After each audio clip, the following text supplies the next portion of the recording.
Purification after childbirth. The Lord said to Moses, "Say to the Israelites, a woman who becomes pregnant and gives birth to a son will be ceremonially unclean for 7 days, just as she is unclean during her monthly period. On the 8th day the boy is to be circumcised. Then the woman must wait 33 days to be purified from her bleeding. She must not touch anything sacred or go to the sanctuary until the days of her purification are over. If she gives birth to a daughter, for 2 weeks the woman will be unclean, as during her period. Then she must wait 66 days to be purified from her bleeding. When the days of her purification for a son or daughter are over, she is to bring to the priest at the entrance to the tent of meeting a year-old lamb for a burnt offering and a young pigeon or a dove for a sin offering. He shall offer them before the Lord to make atonement for her, and then she will be ceremonially clean from her flow of blood. These are the regulations for the woman who gives birth to a boy or a girl. But if she cannot afford a lamb, she is to bring 2 doves or 2 young pigeons, one for a burnt offering and the other for sin offering. In this way the priest will make atonement for her, and she will be clean. Regulations about defiling skin diseases.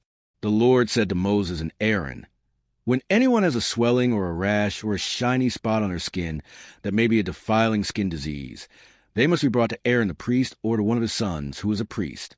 The priest is to examine the sore on the skin, and if the hair in the sore has turned white and the sore appears to be more than skin deep, it is a defiling skin disease. When the priest examines that person, he shall pronounce him ceremonially unclean. If the shiny spot on the skin is white, but does not appear to be more than skin deep, and the hair in it has not turned white, the priest is to isolate the affected person for 7 days.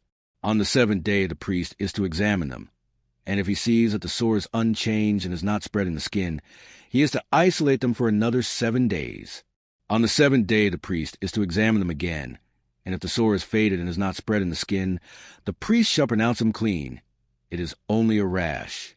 They must wash their clothes, and they will be clean. But if the rash does spread in their skin after they have shown themselves to the priest to be pronounced clean, they must appear before the priest again. The priest is to examine that person, and if the rash is spread in the skin, he shall pronounce him unclean. It is a defiling skin disease. When anyone has a defiling skin disease, they must be brought to the priest. The priest is to examine them, and if there is a white swelling in the skin that has turned the hair white, and if there is raw flesh in the swelling, it is a chronic skin disease, and the priest shall pronounce them unclean.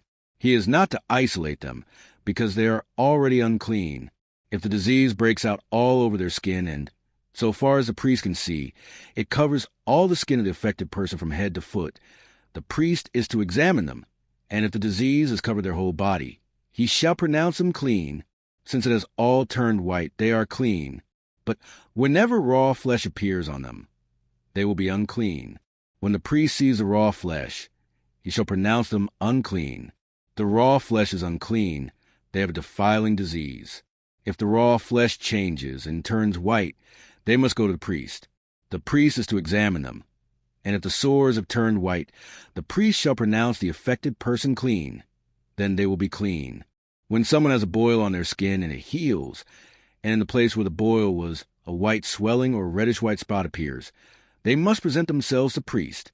The priest is to examine it. And if it appears to be more than skin deep and the hair in it has turned white, the priest shall pronounce that person unclean. It is a defiling skin disease that has broken out where the boil was. But if, when the priest examines it, there is no white hair in it, and it is not more than skin deep and is faded, then the priest is to isolate them for 7 days. If it is spreading in the skin, the priest shall pronounce them unclean. It is a defiling disease. But if the spot is unchanged and is not spread, it is only a scar from a boil, and the priest shall pronounce them clean.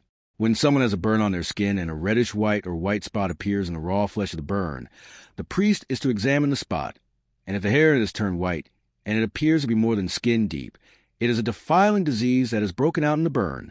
The priest shall pronounce them unclean. It is a defiling skin disease.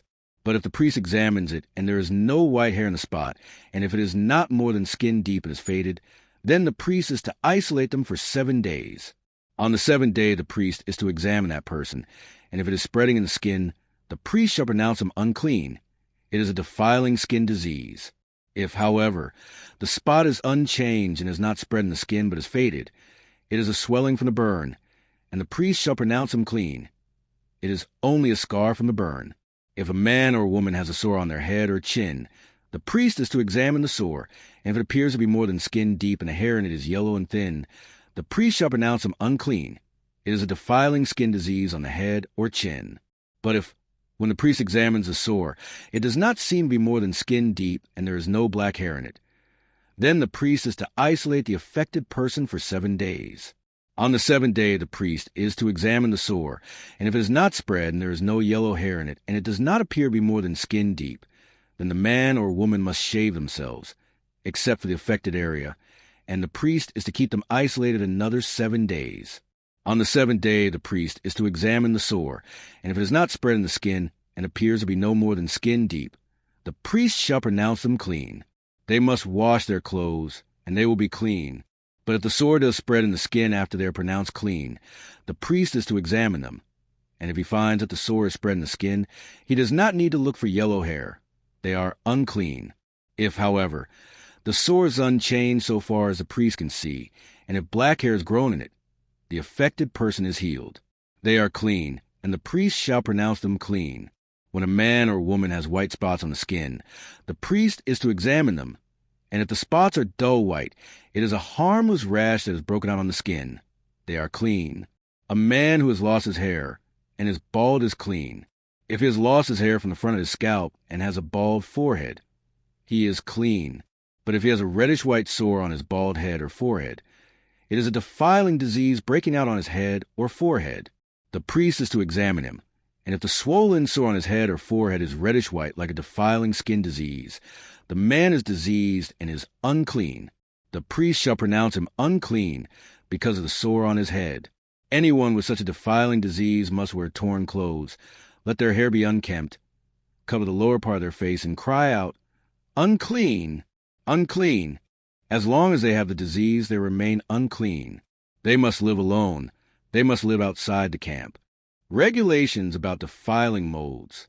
As for any fabric that is spoiled with defiling mold, any woolen or linen clothing, any woven or knitted material of linen or wool, any leather or anything made of leather, if the affected area in the fabric, the leather, the woven or knitted material, or any leather article, is greenish or reddish, it is a defiling mold and must be shown to the priest. The priest is to examine the affected area and isolate the article for 7 days. On the 7th day he is to examine it, and if the mold is spread in the fabric, the woven or knitted material, or the leather, whatever its use, it is a persistent defiling mold. The article is unclean. He must burn the fabric, the woven or knitted material of wool or linen, or any leather article that has been spoiled. Because the defiling mold is persistent, the article must be burned. But if, when the priest examines it, the mold has not spread in the fabric, the woven or knitted material, or the leather article, he shall order that the spoiled article be washed. Then he is to isolate it for another 7 days. After the article has been washed, the priest is to examine it again, and if the mold has not changed its appearance, even though it is not spread, it is unclean. Burn it, no matter which side of the fabric has been spoiled. If, when the priest examines it, the mold has faded after the article has been washed, he is to tear the spoiled part out of the fabric, the leather, or the woven or knitted material. But if it reappears in the fabric, in the woven or knitted material, or in the leather article, it is a spreading mold. Whatever has the mold must be burned. Any fabric, woven or knitted material, or any leather article that has been washed and is rid of the mold must be washed again. Then it will be clean. These are the regulations concerning defiling molds in woolen or linen clothing, woven or knitted material, or any leather article, for pronouncing them clean or unclean.